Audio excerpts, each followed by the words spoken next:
Avoidance is not leadership. We have to address the misalignment before it turns into something greater that we didn't intend. What you tolerate quietly becomes what you have to manage loudly later.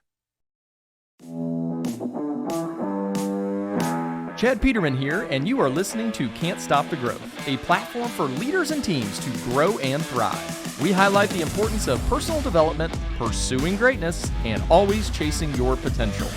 Let's get into it. Hello, and welcome to another episode of Can't Stop the Growth. I'm Chad Peterman, and today we have a special episode hosted by our COO here at Peterman Brothers, Mr. Andrew Hasty. Andrew spent a ton of time in the educational space and has a ton of insight into leadership, motivation, and helping others learn. We hope you enjoy his stuff from a future leaders session that we run here at Peterman Brothers. Take a listen and let us know what you think. It was interesting, actually. One of the books I took with me, we've talked about Morris Jenkins before, but their former president, Jonathan Bancroft, who I think is like Chad's official mentor, and now their current president is like my official mentor. He still doesn't know it yet, but he is. But I read what is it? Mr. Jenkins told me, or Mr. Jenkins said, is that what it is?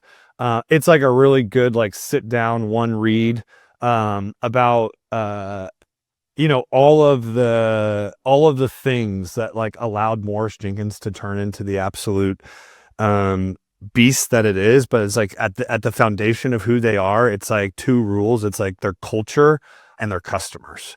And, one of the things that they talk about is that, it's actually like when you have meetings, you should use that as an opportunity to make sure that everyone feels informed. And in the book, he talks about when he was diagnosed with leukemia. This is in no way, shape, or form where I was planning to start the conversation today. So we're going to shift dramatically here pretty soon. But like getting leukemia, and in the midst of getting leukemia, one of his like lead trainers decided that, the Jenkins, so Mr. Jenkins, who bought Morris Heating and Air and made it Morris Jenkins, the owner was leaving, and Jonathan, who was kind of, what people were seeing as like the second in command, had leukemia, so he was dying. So he started spreading this rumor. He quits, joins a competitor, and starts poaching people from Morris Jenkins, and kind of like super effed up, right?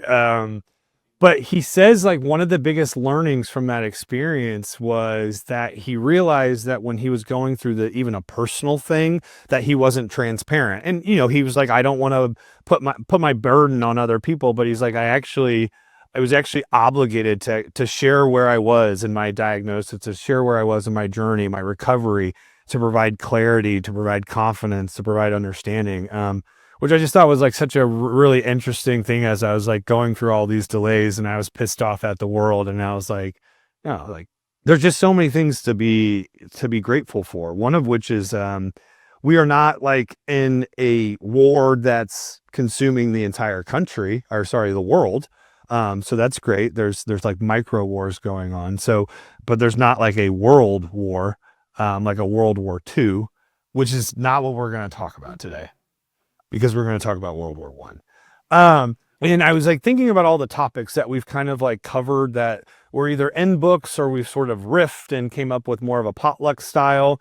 And when I kept looking at like some of the major themes, they really connected with stories that I know from World War I. And I'm sorry, I can't help it.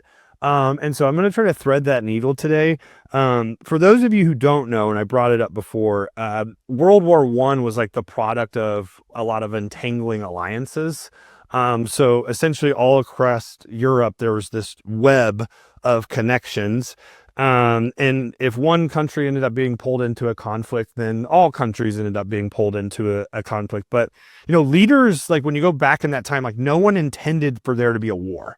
Like that wasn't the intention, right? I see some heads nodding. Like, yeah, no. Like I don't intend to make someone have a shitty day. I don't intend to have a shitty day myself. I don't intend to piss off a customer. Dispatch didn't intend to send me and ruin my day. It's like no one intended for there to be one of like the worst wars in the history of the world. They just avoided. They just simply avoided the uncomfortable conversations that needed to break unhealthy obligations. Which is crazy if you think about that. It's like they just kind of hoped that problems would like work themselves out. And the problems didn't work themselves out. And you get this regional event. I think I botched the name last time, but Archduke, sorry, not Archbishop, grew up Catholic, Archduke Franz Ferdinand, he gets assassinated, and then all of these alliances they all fall like dominoes. And so when I reflect on some of the things we've talked about this year, how does that relate? Unclear expectations, right? Tolerating a bad attitude from a top producer. I take a lot of pride in knowing that we've let some top producers in this organization go because they had bad attitudes. And I take a lot of pride in knowing that some of those top producers who had bad attitudes grew up and realize that the grass is green where you water it, and you take care of yourself and your people. And some of those people have come back as boomerang hires, which couldn't make me happier. But remember, it's like when we talk about when you tolerate something that is against the standard of excellence that we hold, then you are giving permission for mediocrity, right? Another thing I wrote down is allowing gossip because it's uncomfortable to address. Letting departments step around conflict instead of through it. Protecting high performers who damage the culture, not just have a bad attitude. Letting small standards slip. Just this one time. I'm just going to let it slip just this one time. Allowing unresolved tension between you and a colleague. And then the last one I thought was the most relevant is avoiding hard conversations to keep the peace, which is what a dozen or so leaders in Europe did in a time, right, of uncertainty because expectations were unclear, alliances were secret, conversations weren't on the table, and everyone just assumed, well, this will work itself out. Again, no one wanted to go to war. And so these modern sort of entangling alliances that we deal with every single day are probably the very things that are preventing us from reaching the level of greatness that we know we aspire to. And I think that small misalignments can become really big cultural problems if we don't address them early, right? So the way I kind of thought about this is like the dangers of passive leadership, right? Because we've talked about it a million times, right? And it's like, it could probably sound like a broken record at this point, but we're always going to talk about it. Like, it's not something like we don't just talk about it one time and then let it go. It's avoidance is not leadership. Like, that is the message. Avoidance is not leadership. We have to address the misalignment before it turns into something greater that we didn't intend, right? And so just remember that what you tolerate quietly becomes what you have to manage loudly later, right? So that's the first lesson I thought about when I thought about World War I, is what we've talked about before is passive leadership and not addressing things head on. The other thing that came to mind is the battlefields themselves. And we had a conversation several weeks ago, and I think we actually talked about World War II to address this. This was actually back in February, I think. We talked about how the French built the Maginot Line to stop a German offensive, and the Germans just went around it, right? Because France was preparing to fight the same war that they fought in the past and refusing to iterate and innovate and fight a new type of war. Well, the same thing happened in World War I. World War I, you saw the arrival of the machine gun. You saw the arrival of barbed wire, long-range artillery, tanks, and one of the craziest things, poison gas. And yet, the way that some of the commanders in World War I, like, still blows my mind. Some of the commanders still fought this like frontal Napoleonic like assault, right? Like line up in formation and go straight into no man's land with long range artillery, barbed wire that you can't pass through, and a machine gun that's firing off more rounds than you've ever experienced in warfare, right? But just keep it's a law of attrition, right? It's you're just hoping that you have more people to expend than the other side. Like it blows my mind walking in a straight line into like an automatic weapon because generals just generally refuse to rethink their own assumptions about warfare, and millions of people died because of that lack of adaptation. And so how does that relate to us? Because we've talked about it, right? We've talked about as we continue to grow. Same thing in the book that came up this was like a mind blowing thing for me. Jonathan Bancroft says, when he's talking about Morris Jenkins, he says that when you double in size, complexities don't double. They increase by a factor of 12. When you double inside, your complexity doesn't double. It increases by a factor of 12.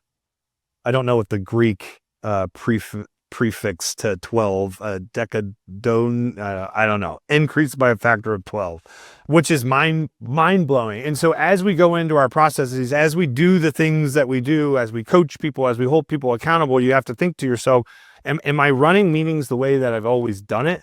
Or am I addressing the needs of my people and understanding that the needs of my people are constantly changing? Am I constantly evolving to figure out ways to connect with my people? We've seen it a million times, even in this industry, right? I've had managers tell me, like, I'm more of like a Hardass as it comes to these things. I'm like, okay, well, good luck with that. Because the people that you manage don't respond the same way that you did, or the way you got into this field did 30, 40 years ago. And I think one of the things I've loved is seeing on this team that like adaptation of like personal leadership style that we've seen with our people. Right? Because your people, the attitude of your people reflect your leadership. Right? And I think every single day seeing managers who are willing to even remold themselves and reshape themselves and who they are and their professional personality is a credit to, I think, the growth and willingness that we've all had to be adaptable. In World War I, not so much. So if you're rejecting, I put new field professionals, right? Who are coming maybe with different ideas or from a different background. If we have new routing logic that we've seen with ProBook, right? New sales processes or new home, like how we work with customers, a membership program, all these things that we've changed, right? Are examples of how we've been willing to iterate and innovate and adapt. And think about all the examples throughout your day where we haven't been willing to do that, where we've just done things the safe way because, well, they were safe and it's what we've always done before. It's like expecting a field professional to exceed expectations if we're implementing the same thing. We had a conversation the other day about Peterman Way service. And I was like, okay, he's been here for over 3 years. Like, yeah. I was like, well, has Peterman Way service changed in the last 2 years? No. Okay. Well, should he have to go in there for 2 days and learn the exact same? Like, yeah, if he's struggling, fine, it's remediation. But like, if this is someone who's running our processes and has experienced success in the field, then like we have to iterate the training to bring them to the next level. Like, we can't just like run them back through. Oh, it's one every year. They got to go through it. It was like, well, then make it different for those people that are going back through it. Right? Right? I mean, I think one of my favorite ones, marketing folks will appreciate this, is assuming that the customer mindset is the same as it was before digital transparency. And I think it's really hard because a lot of our job is to sit here in these gaps and these broken things and fix, improve, optimize, fix. And it's like, dang, we are doing so many darn good things. And I think it's hard to forget about that. The leaders who adapt win. It's as simple as that. If you're willing to adapt, you will win. Whether that's for the team, whether that's for the customer, whether that's for the organization. The ones who don't, you're going to get left behind. It's as simple as that. And I would say this, like, even if you have the best of intentions, like the leaders did pre-World War I, You can want what's best for your people. You can want what's best for the customer. You can have the best of intentions. But if we fail to adapt, that ain't going to work. Right? Because the reality is yesterday's success formulas become the failure points of today. Right? Leaders have got to update their playbook. Right? We expect the same from the field. Leaders have to do the same thing. So lesson number 1 was passive leadership. Lesson number 2 is the generals who refuse to adapt and the consequences that brought. Lesson number 3 is Christmas, which I think is a great lesson. When I was in high school, I learned about this thing that was called Silent Night, which was like a German song. And I could be wrong on this. Maybe it was just that was playing when this story was explained. But it goes something like a little bit like it was Christmas Eve and you had soldiers in like opposing trenches. This is true. I'm not making this up. This is not just the Silent Night thing. I just don't know if that was where the roots of that, I don't know. It's got some religious components, but I mean, now that I think about it, I'm sure Silent Night predates World War II in 1914. So it just must have been the song playing in the background. But the soldiers in opposing trenches started singing Christmas carols. Well, there you go. There's your, right? So they're singing Christmas carols. The next day, on Christmas Day, you got to remember, this is trench warfare. This is Napoleonic straight line formation going into machine gun fire, right? This is poison gas. This is tanks. This is long range artillery. Christmas morning, they wake up and they climb out of their trenches. They walk across no man's land, shook hands, exchanged gifts. I'm really curious as to like what those gifts like, like, you know what I mean? Like, it's like a German like hand stick grenade versus, you know, and some of them actually played soccer. There was no orders, there was no treaties. It was just pure raw, just humanity. And you know, obviously the commanders on both sides like were pissed off about it. And then truces that were short term got broken down and people went back to their trenches and continued killing each other. But like for that one moment on Christmas Day, I think the soldiers proved something really powerful, that like you can be disciplined and humane at the same time, right? You can follow a process and deliver like premium customer service at the same time. You can be focused on something and also duality can't exist. Like two things can be true at the same time. I think as Americans, we really struggle with that. Two things can be true simultaneously. It doesn't have to be this side or that side, that party or that party. Like two things can exist and be true at the same time. And I think about us as managers and as leaders, and it's like there's this pressure to hit numbers, to enforce policies. Did you read online for section B, line 4 of the vehicle policy? It clearly like we have to hold people accountable, and that's hard. Humans are unpredictable and tough, but like we fail when we believe that professionalism requires like this emotional distance. It doesn't. We've talked about psychological safety. We've talked about strength through vulnerability. And I think that this is just a good reminder that, you know, our people have bad weeks. Our people lose parents. Right? The same person that I talked to about the training not being different for them being here for 3 years is the same person who lost both their parents 6 months apart. I had no idea. I was like, dang. And then his wife's engine blows up like 3 weeks later. And it's like, but hey, like go run the process, go into a stranger's home, go deliver 6 options, go convert, go sell, go get your average ticket up, sell a membership while you're at it. Now, I mean, look, I'm the most guilty of it. But like, they're people, right? A dispatcher under pressure, it's just a human that's under pressure because they don't want to let down the field. They want to make decisions and optimize their route because they want them to have a life after work, right? Our teammates are probably going through things that are unseen every single day. So the Christmas truth, as is what they called it, reminds us that like people are not problems to be managed, right? People are humans that need to be led, that need to be guided. And, leadership is not about being hard. It's about being human without losing those standards. It's about maintaining high expectations, right? But still being a human being. So we talked about passive leadership. We talked about refusing to adapt. We talked about humanity as a leadership skill on the Christmas truth. And my favorite part about World War I, which I know feels a little messed up when you say my favorite part about worst global conflict in the history of the planet.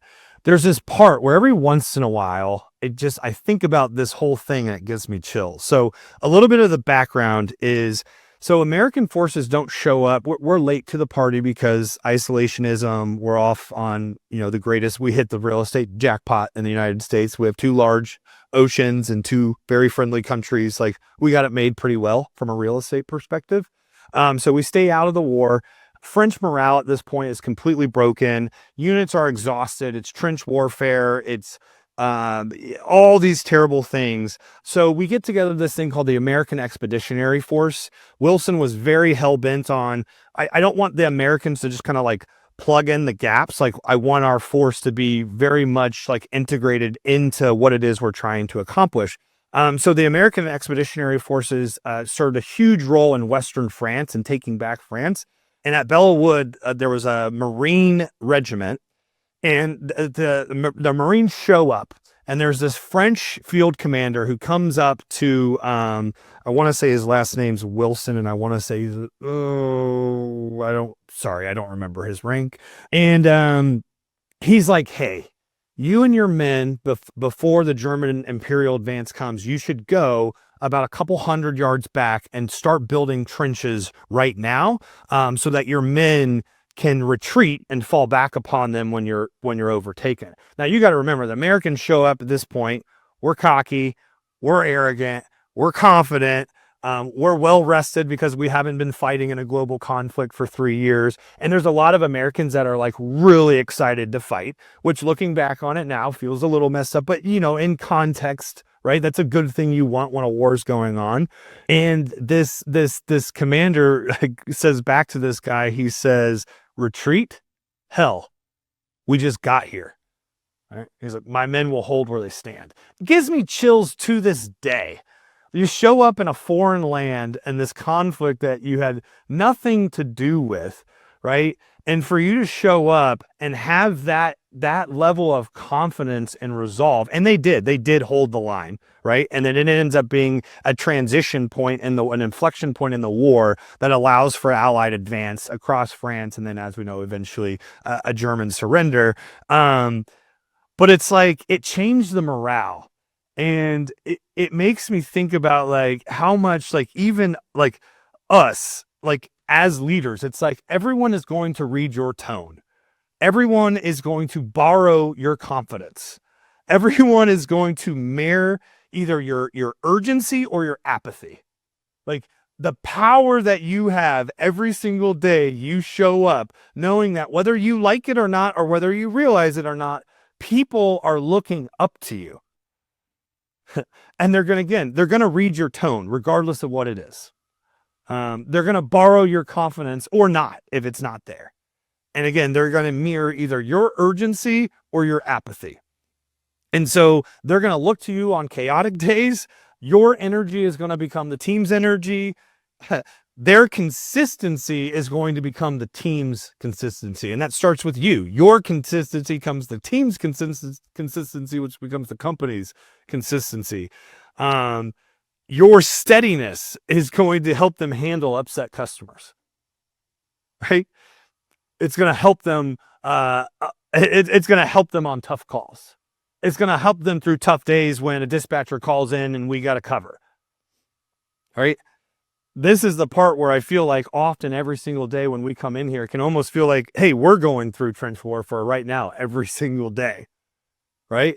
And I think the only thing that's going to overcome that for us every single day that we start it, and we're gluttons for punishment because it resets every day, right?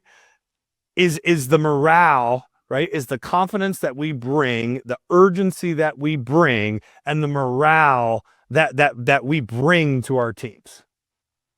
Like, that's what allows us to overcome the day. So ask yourself, like, am I refusing to dig some trenches a few hundred yards behind, right? Am I refusing to do that? Am I going to stand and hold the line where I am every single day, right? Because your team is going to draw its posture from your posture. If you hold the line, they will too. Thank you for entertaining World War I today. Quick recap. So we said number one was passive, right? Passive leadership. So we need to address issues early, right? If we're misaligned, then it can lead to us having to deal with even bigger problems down the road. Lesson 2 was leaders adapt, right? Old tactics are never going to win modern battles. Lesson number 3 is lead with humanity. Compassion is not a weakness. And lesson number 4 is hold the line. Like, your resolve is what steadies everyone else. As I was thinking about my commute home in the last 36 hours, I found this quote which says, "The greatest leaders aren't defined by victory or defeat, but how they lead when the pressure never lets up." And I couldn't think of a more realistic application for what it is we do every single day, because it's tough. But just remember, as tough it is for you, it's tougher for the people that go into strangers' homes every single day. Thanks for tuning in. If you'd like to connect with me personally, you can find me at chadmpeterman.com. To see what our team's up to, you can visit petermanbros.com. Don't forget to check out the YouTube channel and consider joining the CSTG Arena. As always, keep growing out there.